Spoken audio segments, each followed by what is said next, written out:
Meretas, Nusantara. Kedatangan Wakil Presiden Yusuf Kala ke Aceh adalah sebuah kado istimewa bagi dunia pendidikan, khususnya Universitas Syakwala yang tengah memperingati milad ke-58. Yusuf Kala bersama rombongan pagi tadi tiba di Universitas Syakwala, Banda Aceh. Saat tiba, JK langsung disambut oleh Rektor Universitas Syakwala yang selanjutnya menyaksikan prosesi sidang terbuka dan serta memberikan orasi ilmiah di depan Civitas Akademika Universitas Syakwala.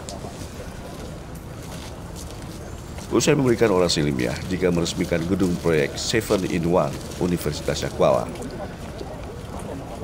JK menandatangani prasasti gedung Fakultas MIPA, Fakultas Kedokteran Hewan, dan Fakultas Kelautan dan Perikanan.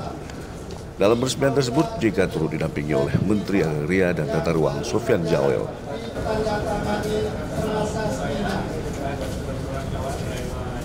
Bapak Wakil Presiden yang terhormat, berikutnya dilanjutkan 3, 2,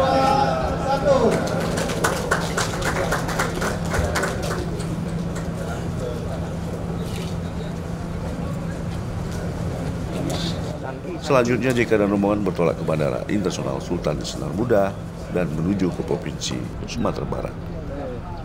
Demikian laporan Taufikur Rahman, Banda Aceh.